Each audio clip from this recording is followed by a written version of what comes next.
ஆபிரகாமின் குமாரன் இயேசு. இந்த ஆபிரகாமின் குமாரன் வந்துட்டாலே ஆகா இவர் ஆபிரகாமுக்காக மரித்தார் இப்படி உடனே அண்டர்ஸ்டாண்ட் பண்ணணும். ஏன்னா ஈசாக்கு இருக்கான், யாக்கோபு இருக்கான், முற்பிதாக்கள் லிஸ்ட்டில் அவங்க பேரெல்லாம் சொல்லலை. அவங்க அந்த மாதிரி பாவம் செய்யலை. இவன் செஞ்ச பாவம் என்னன்னு பார்ப்போம். ஆபிரகாம் ஒரு பெரிய தப்பு பண்ணான்.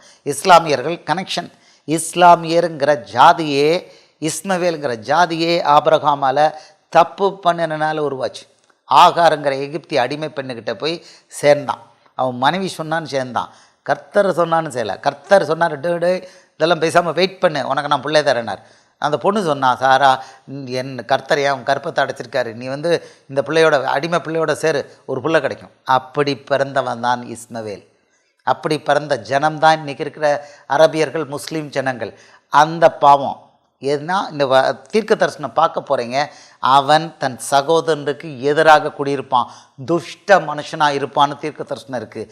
முஸ்லீம்கள் இஸ்மவேலர் துஷ்ட மனுஷனாக இருப்பாங்க, சகோதரருக்கு விரோதமாக இருப்பாங்க, வெட்டிக்கிட்டு இருப்பாங்க அப்படின்னே இருக்குது. இன்றைக்கி இருக்கிறது அங்கே சொல்லப்பட்டிருக்கு.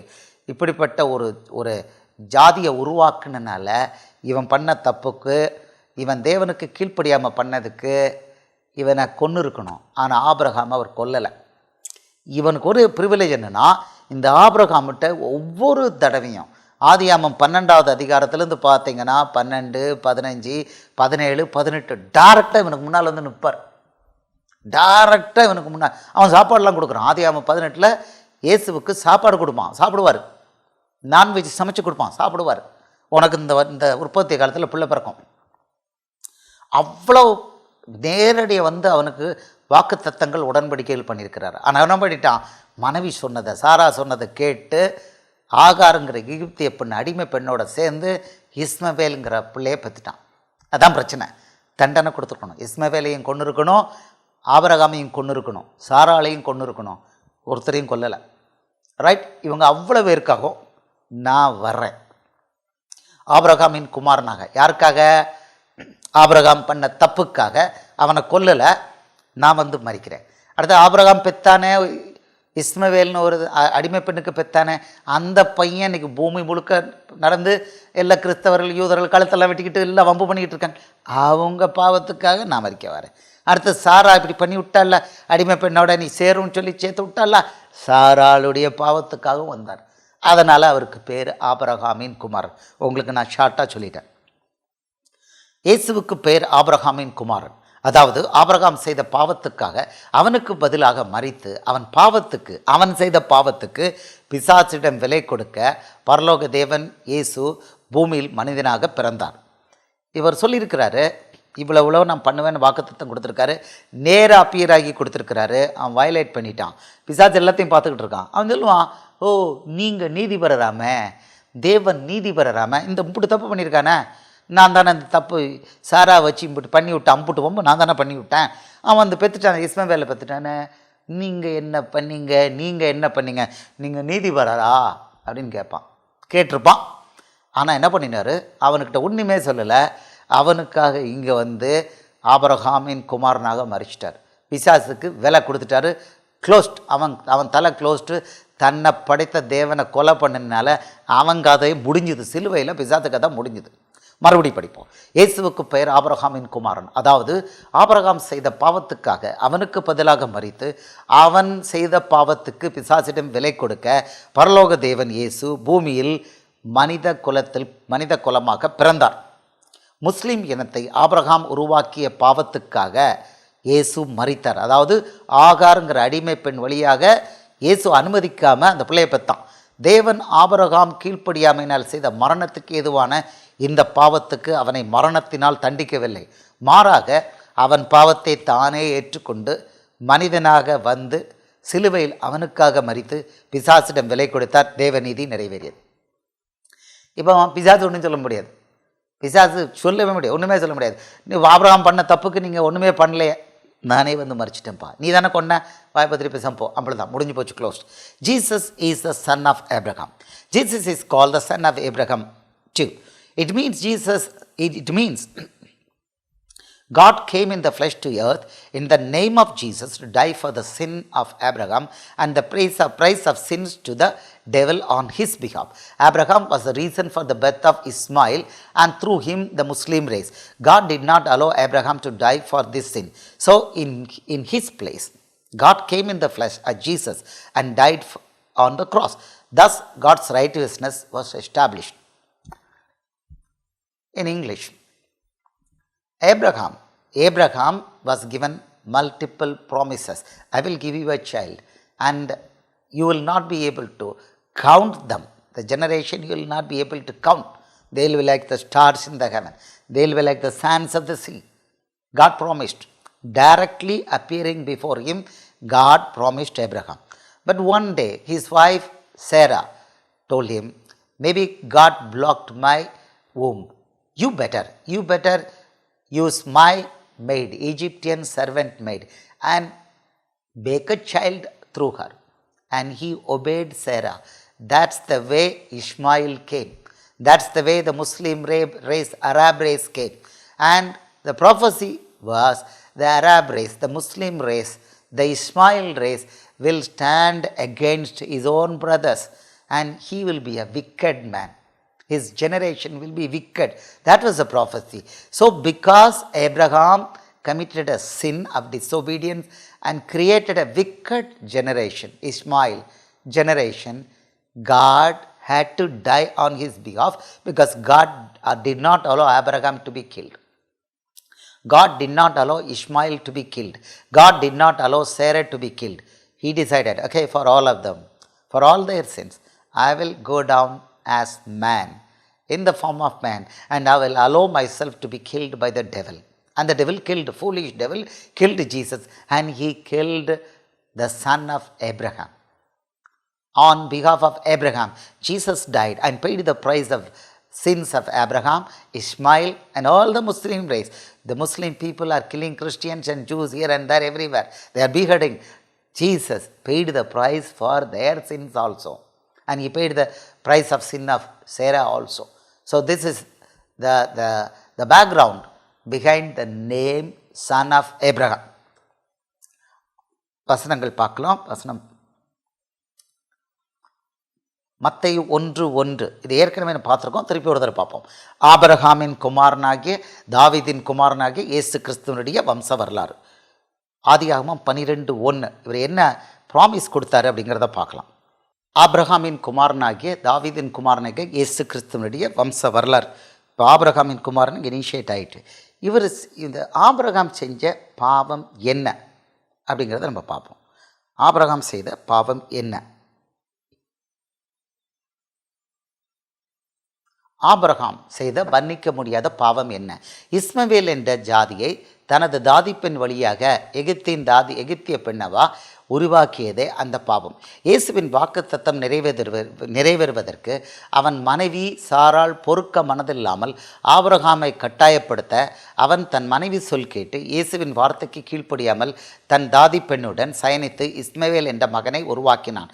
இன்று இஸ்மவேல் என்ற முஸ்லிம் இனம் இயேசுவுக்கு விரோதமாக ஒரு பலத்த ஜாதியாக எழுந்து நிற்கிறது. இந்த பாவத்துக்கு விலை கொடுக்க இயேசு ஆபிரகாமின் குமாரனாக பிறந்தார். முஸ்லிம்களின் அரபியர்களின் பாவங்களுக்காகவும் இதன் மூலம் இயேசு விலை கொடுத்து விட்டார். What was the sin committed by Abraham which warranted his death? Abraham listened to his wife Sarai and created an offspring as his descendant through his Egyptian slave girl Hagar.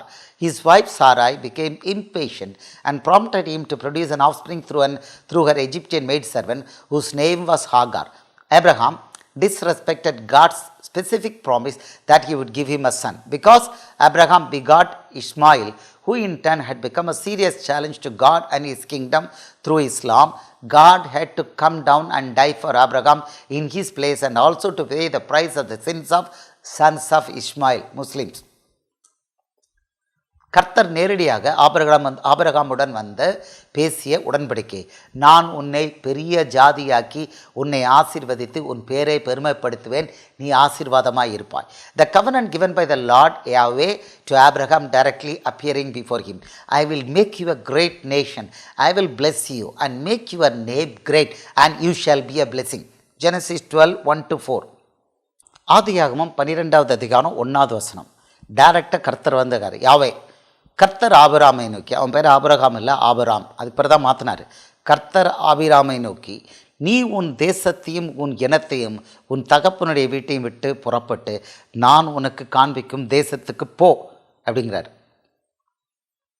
நான் உன்னை பெரிய ஜாதியாக்கி உன்னை ஆசீர்வதித்து உன் பேரை பெருமைப்படுத்துவேன், நீ ஆசீர்வாதமாய் இருப்பாய்.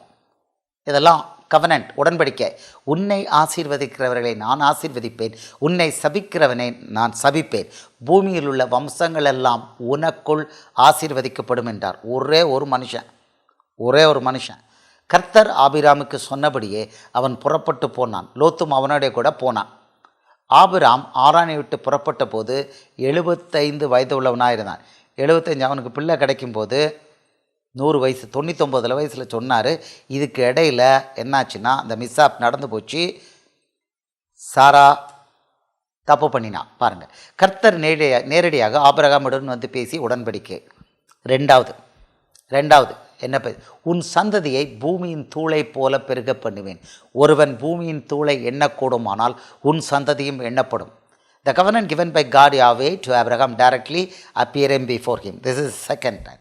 And I will make your descendants as the dust of the earth, so that if a man could number the dust of the earth, then your descendants also could be numbered. Genesis 13:14-16. லோத்து ஆபிராமை விட்டு பிரிந்த பின்பு கர்த்தர் ஆபிராமை நோக்கி, உன் கண்களை ஏறெடுத்து நீ இருக்கிற இடத்திலிருந்து வடக்கையும் தெற்கையும் கிழக்கையும் மேற்கையும் நோக்கிப்பார். நீ பார்க்கிற இந்த பூமி முழுவதையும் நான் உனக்கும் உன் சந்ததிக்கும் என்றைக்கும் இருக்கும்படி கொடுத்து உன் சந்ததியை பூமியின் தூளை போல பெருக பண்ணுவேன். ஒருவன் பூமியின் தூளை எண்ணக்கூடுமானால் உன் சந்ததியும் எண்ணப்படும். இப்படி டைரக்டாக வந்து அவனுக்கு கொடுத்துருக்கிறாரு. இப்போ 3வது ஒரு தடவை வந்தார். 3வது முறை கர்த்தர் நேரடியாக ஆபிராமிடம் வந்து பேசிய உடன்படிக்கை. 3வது இவன் எலியேசர், வேலைக்காரன் எலியேசர், உனக்கு சுதந்திரவாளி அல்ல, உன் கற்ப பிறப்பாயிருப்பவனே உனக்கு சுதந்திரவாளி ஆவான். The covenant given by God Yahweh to Abraham directly appearing before him. Instance 3. And behold, the word of the Lord came to him, saying, this one shall not be your heir, but one who will come from your own body shall be your heir. Genesis 15:4. இங்கே அவன் எலியேசர் எனக்கு சுதந்திரவாளியாக இருக்கான், அவன் பிள்ளை அப்படின்னு சொல்லுவான், பேசுவான். பாருங்கள் என்ன பண்ணான், மொத்தமே உங்களுக்கு காமிக்கிறேன். இந்த காரியங்கள் முடிந்த பின்பு கர்த்தருடைய வார்த்தை ஆபிரகாமுக்கு தரிசனத்தில் உண்டாகி, அவர், ஆபிரகாமே நீ பயப்படாதே, நான் உனக்கு கேடகும் மகா பெரிய பலனுமாக இருக்கிறேன் என்றார். இந்த இடத்துல வரார் தரிசனம். அதற்கு ஆபிரகாம், கர்த்தராகிய ஆண்டவரே, அடியனுக்கு என்ன தருவீர்? நான் பிள்ளை இல்லாமல் இருக்கிறேனே. தமஸ்கு ஊரானுக்கு இந்த எலியேசர் என் வீட்டு விசாரணை கர்த்தனாய் இருக்கிறானே என்றான். பின்னும் ஆபிராம், தேவரீர் எனக்கு புத்திர சந்தானம் அருளவில்லை, இதோ என் வீட்டில் பிறந்த பிள்ளை எனக்கு சுதந்திரவாளியாக இருக்கிறான் என்றான். வேலைக்காரன் பிள்ளை, எலியேசரோட பிள்ளை. அப்பொழுது கர்த்தருடைய வார்த்தை அவனுக்கு உண்டாகி, இவன் உனக்கு சுதந்திரவாளி அல்ல, உன் கற்ப பிறப்பாய் இருப்பவனே உனக்கு சுதந்திரவாளியாக இருப்பான் என்று சொல்லி அவர் அவனை வெளியழைத்து, நீ வானத்தை அண்ணாந்து பார், நட்சத்திரங்களை எண்ண உன்னாலே கூடுமானால் அவைகளை எண்ணு என்று சொல்லி பின்பு அவனை நோக்கி, உன் சந்ததி இவனமாய் இருக்கும் என்றார். பிள்ளையே இல்லை. சாம இந்த தேவனுடைய வேலை எல்லாம் சூப்பர். பாருங்கள், அவன் கர்த்தரை விசுவாசித்தான், அதை அவனுக்கு நீதியாக எண்ணினார். Very important. அது நம்புறதுக்கு வழியே கிடையாது. வசனம் சொல்லுது, அவன் இருதயத்தில் உள்ளது ரீட் பண்ணிட்டார். இது எழுதுனது யார்? ஆதியாகமத்தை எழுதுனது யார்? கர்த்தர் யாவே எழுதுனது. மனுஷன் எழுதுனதில்லை, மோசே எழுதுனதில்லை. கர்த்தர் யாவே இதை எழுதி 50 அதிகாரத்தை எடுத்து இதான் வச்சுக்கோன்னு சொல்லி மோசே கையில் கொடுத்துருக்காரு. அதனால் அவன் உள்ளத்தில் என்ன ரீடிங் பண்ணியிருக்கான் அதை ரீட் பண்ணிட்டார். அது அதனால தான் அவனுக்கு பேர் விசுவாசிகளுக்கு தகப்பன். அத்தனை வயசு, ஆமாம் 90-99 வயசு, ஆனால் அவன் விசுவாசித்தான், அவன் கர்த்தரை விசுவாசித்தான். ஆமாம், அதை அவர் அவனுக்கு நீதியாக இது பண்ணும்போது 80 இருக்கலாம், 82 இருக்கலாம், அப்புறம் 99 இருக்கும்போது மறுபடியும் வந்தார். பட் இந்த வசனம் ரொம்ப significant. And he believed in the Lord and he accounted it to him for righteousness. இது புதிய ஏற்பாட்டிலையும் இது மென்ஷன் ஆகுது. இன்றைக்கி புதிய ஏற்பாட்டில் பழைய ஏற்பாட்டிலேருந்து ஒரே ஒரு ஆளுக்கு தான் மரியாதை, ஆபிரகாம். வேறு யாருக்கும் மரியாதை கிடையாது. தாவீது இவங்க அவங்க ஒருத்தருக்கும் மரியாதை கிடையாது. புதிய உடன்படிக்கையில் அவர் மத்தேயு 11:11 வேறு யாரை பற்றியும் பேசக்கூடாதுன்னு கட்டளை போட்டிருக்காரு. ஆமாம், தாவீதை பற்றியோ எஸ்ரா நெகேமியா பற்றியோ ஏசாயா எரேமியா இதை செய்தாத நெகேமியா பேசக்கூடாது. எஸ்தர் இதை பண்ணாங்க, முர்தேக்காய் இதை பேசக்கூடாது அவர் சொல்லியிருக்கிறாரு. மத்தேயு 11:11 யாரை பற்றியும் பேசக்கூடாது, பழைய ஏற்பாட்டு ஆளை பற்றி அவர் சொல்லியிருக்கிறாரு.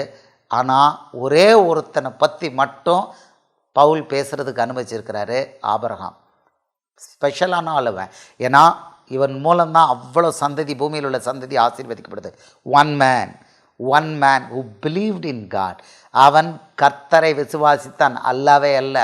அவன் கர்த்தரை நீங்கள் பார்த்தீங்கன்னா ஹீப்ரூவில் பார்த்தீங்கன்னா யாவேன்னு இருக்கும், இவங்க அல்லான்னு சொல்லிட்டு கதை விடுறாங்க. அவன் கர்த்தரை விசுவாசித்தான், அதை அவனுக்கு நீதியாக எண்ணினார். பின்னும் அவர் அவனை நோக்கி, இந்த தேசத்தை உனக்கு சுதந்திரமாக கொடுக்கும் பொருட்டு உன்னை ஊர் என்கிற கல்தேயரோட பட்டணத்திலிருந்து அழைத்து வந்த கர்த்தர் நானே என்றார். பொறுப்பெடுக்கிறார். நான் உன்னை அழைச்சேன், நான் உனக்கு தருவேன், இப்படிதான். அதற்கு அவன், கர்த்தராகிய ஆண்டவரே, நான் அதை சுதந்திரித்துக் கொள்வேன் என்று எதனால் அறிவேன் என்றான். அதுக்கு பிறகு அங்கே நீங்கள் மிச்சத்தை பைபிளில் படிச்சுக்கோங்க. அவருக்கு க்ளீனாக டைரெக்டாக வந்து ப்ராமிஸ் கொடுக்குறாரு. அவ்வளோ ப்ராமிஸும் கொடுத்த பிறகும் அவன் தப்பு பண்ணியிருக்கான். அங்கிட்டு தான் பிரச்சனை, அங்கே தான் பிரச்சனை. இப்போ ஆபிரகாமின் பாவத்தை பற்றி பார்ப்போம். சாராய், அவன் ஒய்ஃப் பேர் சாராய். அப்போது அதுக்கு பிறகு தான் சாரால் மாற்றினார். சாராய் ஆபிரகாமை நோக்கி, ஆபிரகாமை நோக்கி, நான் பிள்ளை பெறாதபடிக்கு கர்த்தர் என் கற்பத்தை அடைத்திருக்கிறார், என் அடிமை பெண்ணோடைய சேரும், ஒருவேளை அவளால் என் வீடு கட்டப்படும் என்றாள். சாராயின் வார்த்தைக்கு ஆபிராம் செவி கொடுத்தான். எகிப்திய அடிமை பெண்ணாகி ஆகாருடன் சேர்ந்தான். தேவன் வாக்கு கொடுக்காத இஸ்மவேல் என்ற ஒரு துஷ்ட சந்ததி பிறந்தது. இதனால் இதான் பாவம், கீழ்ப்படியாதது பாவம். இவ்வளோ வாக்கு தத்தம் டைரெக்டாக வந்து கொடுத்துருக்கிறாரு. அவன் கடைசியில் எல்லாம் விட்டு போகும்ல, மனைவி பொண்ணை தன்னுடைய மனைவி சொல்கிற கேட்டு மாட்டிக்கிட்டான். இது மரணத்துக்கு ஏற்ற பாவம், இது மரணத்துக்கு ஏற்ற பாவம் இவன் பண்ணினது. அவனையும் இஸ்மவேலையும் சாராளையும் எல்லாரையும் அவர் கொலை பண்ணியிருக்கணும், கொன்று இருக்கணும், அந்த பாவத்துக்கு செய்யலை.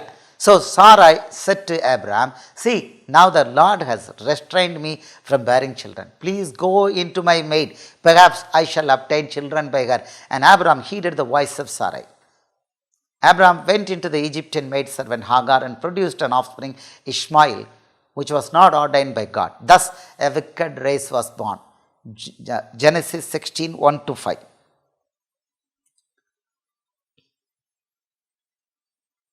இது நடந்தது பார்க்கலாம். ஆபிரகாமுடைய மனைவியாகிய சாராய்க்கு பிள்ளை இல்லா இருந்தது. எகிப்து தேசத்தாளாகி ஆகார் என்னும் பேர் கொண்ட ஒரு அடிமை பெண் அவளுக்கு இருந்தாள். யார்? இஸ்மவேல் யாருக்கு பிறந்தது? எகிப்து தேசத்தாளாகி அடிமை பெண். ஆபிரகாமுக்கு ஆபிரகாம் வழியாக ஈசாக்கு வழியாக டைரெக்டாக பிறந்தது இல்லை, ஒரு அடிமை பெண். சாராய் வழியாக பிறந்தது இல்லை, அடிமை பெண் வழியாக பிறந்தது. சாராய் ஆபிரகாமை நோக்கி, நான் பிள்ளை பெறாதபடிக்கு கர்த்தர் என் கற்பத்தை அடைத்திருக்கிறார். இது தேவனே எழுதின வசனங்கள். என் அடிமை பெண்ணோடைய சேரும், ஒருவேளை அவளால் என் வீடு கட்டப்படும் என்றால். சாராயின் வார்த்தைக்கு ஆபிராம் செவி கொடுத்தான். ஆபிராம் கானான் தேசத்திலே 10 வருஷம் குடியிருந்த போது ஆபிராமின் மனைவியாகிய சாராய் எகிப்து தேசத்தாளாகிய தன் அடிமை பெண்ணாகிய ஆகாரை அழைத்து அவளை தன் புருஷனாகிய ஆபிராமுக்கு மறுமனையாட்டியாக கொடுத்தாள். எல்லாம் எந்தெந்த வருஷம் எல்லாம் டீட்டெயில் இருக்குது. அவனாக அவருடைய சேர்ந்தபோது அவள் கற்பந்தரித்தாள். அவள் தன் கற்பவதியானதை கண்டபோது தன் நாச்சியாரை அற்பமாக எண்ணினாள். இதெல்லாம் நீர் முழுசாக பைபிளில் படிச்சுக்கோங்க. அப்பொழுது சாராய் ஆபிரகாமை நோக்கி, எனக்கு நேரிட்ட அநியாயம் உமது மேல் சுமரும். இவ தான் பிள்ளையை பிடிச்சி கொடுத்தா. என் அடிமை பெண்ணை உம்முடைய மடியிலே கொடுத்தேன். அவள் தான் கற்பவதியானதை கண்டு என்னை அற்பமாக எண்ணுகிறாள். கர்த்தர் எனக்கும் உமக்கும் நடு நின்று நியாயம் தீர்ப்பார்கள் என்றார். தப்பு பண்ணிவிட்டு கருத்தில் வந்துட்டு இந்த அங்கலாய்ப்பு வேற. என்னத்தை சொல்கிறது? இதெல்லாம் எழுதி வச்சிருக்கிறாரு, ஏசப்பா எழுதி வச்சிருக்கிறாரு. என்ன நடந்ததுன்னு பார்ப்போம். அடிமை பெண்ணின் மகனுக்கு தேவன் வாக்கு கொடுத்தார். பிள்ளை பிறந்துட்டான், இஸ்மவேல் பிறந்துட்டான். உன் சந்ததியை மிகவும் பெருக பண்ணுவேன், அது பெருகி எண்ணி முடியாததாய் இருக்கும் என்றார். இஸ்மவேல் என்ற முஸ்லீம் இனம், அரபிய இனம் இப்படித்தான் உருவாகியது. அவனுக்கு இஸ்மவேல் என்று பேரிடுவாயாக. அவன் துஷ்ட மனுஷனாய் இருப்பான். அவனுடைய கை எல்லாருக்கும் விரோதமாயும் எல்லாருடைய கையும் அவனுக்கு விரோதமாயும் இருக்கும். தன் சகோதரர் எல்லாருக்கும் எதிராக குடியிருப்பான் என்றார். இதுதான் இஸ்மவேல் முஸ்லீம் அரபிங்கிற அரபுங்கிற அந்த இஸ்மவேலை குறித்து சொல்லப்பட்ட தீர்க்க தரிசனம் இதுதான். To the son of Egyptian, to the son of the Egyptian maid servant, God gave a covenant. அவருக்கு ஒரு கவர்னன்ட் கொடுத்துருக்காரு. ஏன்னா சந்ததியை உண்டாக்கணும்னு பெற்றிருக்காங்க. அதனால் அவருடைய அங்கே உள்ளதில் இங்கே கொஞ்சம் வந்துருச்சு. Then the angel of the Lord said to her, I will multiply your descendants exceedingly, so that they shall not be counted for multitude. அவனுக்கு ஆபிரகாமுக்கு கொடுத்த அதே இது. A powerful race from Ishmael was born in this manner only. They are the Muslims today, Arabs and Muslims today. You shall call his name Ishmael, because the Lord has heard your affliction. He shall be a wild man. He shall be a wild, not wicked, wild man. His hand shall be against every man, and every man's hand against him, and he shall dwell in the presence of all his brethren. Genesis 16, 9-12. இதெல்லாம் வசனங்கள் எல்லாருக்கும் இருக்குது. 2000 வருஷம் இருக்குது. யாரும் இங்கே புதுசாக சொல்லலை, நீங்கள் பார்த்துக்கலாம். Genesis 16, 9-10. அப்பொழுது கர்த்தருடைய தூதனானவர், உன் நாச்சியார் அண்டைக்கு திரும்ப போய் அவள் கையின் கீழ் அடங்கிரு. விரட்டி விட்ட பிறகு இங்கே நடக்குது. தூதன் நிற்கிறான், மறிக்கிறான். திரும்பி போ அப்படிங்கிறார். அவள் ப்ரெக்னெண்ட்டாக இருக்கா, திரும்பி போ அப்படின்ட்டார். பின்னும் கர்த்தருடைய தூதனானவர் அவளை நோக்கி, உன் சந்ததியை மிகவும் பெருக பண்ணுவேன். இந்த கர்த்தருடைய தூதன் வேறு யாரும் இல்லை, இயேசு தான். அது பெருகி எண்ணி முடியாததற்கும் என்றார். இது இஸ்லாமுக்கு, இஸ்மாயிலுக்கு, அரபியர்களுக்கு, முஸ்லீம்களுக்கு கொடுக்கப்பட்ட வாக்குத்தத்தம். பின்னும் கர்த்தருடைய தூதனானவர் அவளை நோக்கி, நீ கர்ப்பவதியாயிருக்கிறாய், ஒரு குமாரனை பெறுவாய். கர்த்தர் உன் அங்கலாய்ப்பை கேட்டபடியினால் அவனுக்கு இஸ்மவேல் என்று பெயரிடுவாயாக. இது கர்த்தரே எழுதினது, அல்லாஹ் எழுதினதில்லை. அவன் துஷ்ட மனுஷனாக இருப்பான். He shall be a wild man.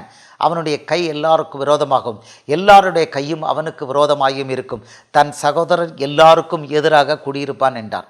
இதுதான் இஸ்மவேலை குறித்து, அரபியர் முஸ்லீம்களை குறித்து பைபிளில் தேவன் கொடுத்துருக்கிற தீர்க்க தரிசனம்.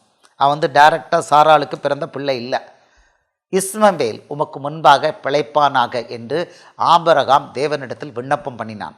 ஆபிரகாம் அடிமை பெண் வழியாக தான் பெற்றெடுத்த இஸ்மவேலுக்காகவும் வேண்டினான். அதை கர்த்தர் ஏற்றுக்கொண்டார். இஸ்மவேலுக்காகவும் நீ செய்த விண்ணப்பத்தை கேட்டேன்.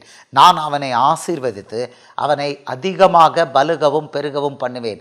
அவன் 12 பிரபுக்களை பெறுவான். அவனை பெரிய ஜாதி ஆக்குவேன். இன்று ஆபிரகாம் அடிமை பெண் ஆகார் வழியாக பெற்றெடுத்த இஸ்மவேல் பலத்த ஜாதியாக நின்று தேவனுக்கு விரோதமாக நிற்கிறான். இந்த பாவத்துக்காக இயேசு மனிதனாக விலை கொடுத்தார்.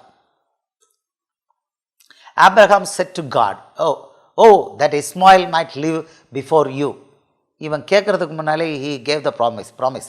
Abraham pleaded for the son of the Egyptian maid servant Ishmael. God accepted his request. As for Ishmael, I have heard you. Behold, I have blessed him, and I will make him fruitful, and I will multiply him exceedingly. He shall beget 12 princes, and I will make him a great nation. Today, the descendants of the Egyptian maid servant Hagar, Ishmael, has become a powerful Muslim and Arab race, and the Muslims stand against God. For this sin of Abraham, Jesus came down and died for him. Genesis 17, 15-22. வசனங்களை பார்ப்போம். ஆதியாகமம் 17, 15வது வசனத்திலிருந்து. பின்னும் தேவன் ஆபிரகாமை நோக்கி, உன் மனைவி சாராயை இனி சாராய் என்று அழையாதிருப்பாயாக. சாராள் என்பது அவளுக்கு பேராயிருக்கும். பேரை மாத்திரார், சாராளுக்கு பேரை மாத்திரார். இப்போ அடுத்தது 16வது வசனம். நான் அவளை ஆசீர்வதித்து அவளாலே உனக்கு குமாரனையும் தருவேன். இதெல்லாம் இஸ்மாயில் பிறந்த பிறகு. அவள் ஜாதிகளுக்கு தாயாகவும் அவளாலே ஜாதிகளின் ராஜாக்கள் உண்டாக்கவும் அவளை ஆசீர்வதிப்பேன் என்றார். அங்கே பிரபுன்னார், இங்கே ராஜான்னு சொல்லிட்டார், ஜாதிகளுக்கு ராஜா. அப்பொழுது ஆபிரகாம் முகங்குப்பர் விழுந்து நகைத்து, 100 வயதானவனுக்கு பிள்ளை பிறக்குமோ, 90 வயதான பாட்டி சாராள் பிள்ளை பெறுவாளோ என்று தன் இருதயத்திலே சொல்லிக்கொண்டு உள்ள சிரிக்கிறான், வெளியில் சொல்ல மாட்டேக்கான். அவன் சொல்கிறான், இஸ்மவேல் உமக்கு முன்பாக பிழைப்பானாக என்று ஆபிரகாம் தேவனிடத்தில் விண்ணப்பம் பண்ணினான். அப்பொழுது தேவன் கிளியரா, அல்லலாம் கிடையாது, யாவே. அப்பொழுது தேவன், உன் மனைவியாகிய சாராள் நிச்சயமாக உனக்கு ஒரு குமாரனை பெறுவாள். அவனுக்கு ஈசாக்கு என்று பெயரிடுவாயாக. என் உடன்படிக்கை அவனுக்கும் அவனுக்கு பின் வரும் அவன் சந்ததிக்கும் நித்திய உடன்படிக்கையாக ஸ்தாபிப்பேன். ஈசாக்கு கூட தான் உடன்படிக்கை, இஸ்மவேல் கூட பண்ணலை. குரானில் பொய்யா இஸ்மவேலோட பண்ணினார், அல்லாஹ் உடன்படிக்கை பண்ணாருன்றது பொய். இதான் சத்தியம். இஸ்மவேலுக்காகவும் நீ செய்த விண்ணப்பத்தை கேட்டேன். நான் அவனை ஆசீர்வதித்து அவனை மிகவும் அதிகமாக பலுகவும் பெருகவும் பண்ணுவேன். அவன் 12 பிரபுக்களை பெறுவான். அவனை பெரிய ஜாதியாக்குவேன். வருகிற வருஷத்திலே குறித்த காலத்திலே சாராள் உனக்கு பெறப்போகிற ஈசாக்கோடே நான் என் உடன்படிக்கையை ஏற்படுத்துவேன் என்றார். But my covenant I will establish with Isaac, whom Sarah shall bear to you at this time next year. அவனோட தான், இஸ்மவேலோட அதுக்கு மேலே எந்த உடன்படிக்கையும் கிடையாது. தேவன் ஆபிரகாம் சொல்லி முடித்த பிறகு அவர் அவனை விட்டு எழுந்தருளி போனார். டைரெக்டாக தான் இவ்வளோ கான்வர்சேஷன் நடக்குது. டைரெக்டாக இவ்வளோ கான்வர்சேஷன் இப்போ நீங்கள் பார்க்குறீங்க. என்னன்னு உங்களுக்கு சத்தியம் தெரியுது. ஆபிரகாமுக்கு மறுமனையாட்டிகள் மூலம் வேறு பிள்ளைகளும் இருந்தார்கள். ஆனால் அவர்களை அவன் தனக்கு புத்திர சுகாரம் வேண்டும் என பெறவில்லை. எனவே இஸ்மவேலுக்கு கொடுக்கப்பட்ட ஆசீர்வாதம் அவர்களுக்கு கொடுக்கப்படவில்லை. Abraham had sons through his concubines, but those children were not intended to inherit the heirship of Abraham. So the blessings given to Ishmael were not given to them. Genesis 25:5-8. Ismail தவிர, ஈசாக்கு தவிர அவனுக்கு வேறு பிள்ளைகள் இருந்தது. ஆதியாமம் 25:5. பைபிளில் ஏசப்பா எல்லாத்தையும் எழுதி வச்சிருக்கிறார், எல்லாம் எழுதி வச்சிருக்கிறார். ஆபிரகாம் தனக்கு உண்டான யாவையும் யாருக்கு கொடுத்தான்? இஸ்மவேலுக்கு இல்லை, ஈசாக்குக்கு கொடுத்தான். 6வது வசனம். ஆபிரகாமுக்கு இருந்த மறுமனையாட்டிகளின் பிள்ளைகளுக்கோ ஆபிரகாம் நன்கொடைகளை கொடுத்து தான் உயிரோடு இருக்கும்போதே அவர்களை தன் குமாரனாக ஈசாக்கை விட்டு கிழக்கே போக கீழ் தேசத்துக்கு அனுப்பிவிட்டான். ரொம்ப கேர்ஃபுல்லாக இருந்திருக்கிறான். ஆபிரகாம் உயிரோடு இருந்த ஆயுசு நாட்கள் 175 வருடம். பிற்பாடு ஆபிரகாம் நல்ல நரை வயதிலும் முதிர்ந்த பூரண ஆயுசிலும் பிராணன் போய் மரித்து தன் ஜனத்தாரோடே சேர்க்கப்பட்டான். இது ஆபிரகாம் பற்றி பைபிளில் கொடுத்துருக்கிற நல்ல கிளியர் வேர்ட்ஸ்.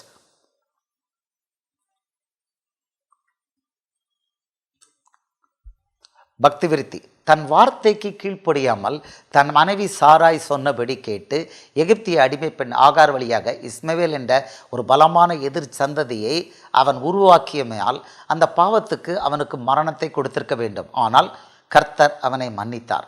இஸ்மவேலையும் அவன் வார்த்தையின் நிமித்தம் ஆசீர்வதித்தார். இதற்கெல்லாம் சேர்த்து தானே விலை கொடுப்பதற்கு பூமிக்கு வந்து ஆபிரகாமுக்கு பதிலாக அவனுடைய பாவங்களுக்காக பிசாசின் கையில் இயேசு சிலுவையில் தன்னை ஒப்பு கொடுத்து தன் உயிரை கொடுத்தார். ஆபிரகாமின் பாவமும் நீங்கியது. இதனால் இயேசுவுக்கு பெயர் ஆபிரகாமின் குமாரன். இதில் இஸ்மாயிலுடைய சந்ததியோட பாவத்துக்கு விலை கொடுத்துருக்காரு. Edification. Abraham obeyed the voice of his wife Sarah and produced an offspring, Ishmael, through her Egyptian housemaid Hagar. This was an utter disobedience to the promises given by God directly to Abraham. This was a sin punishable with death. But God, instead of killing Abraham, forgave him. As per the submission of Abraham, God blessed Ishmael and his descendants too. For this sin, God came down in the flesh and gave his life on the cross. The sins of Abraham were thus washed away. Thus Jesus is called the son of Abraham.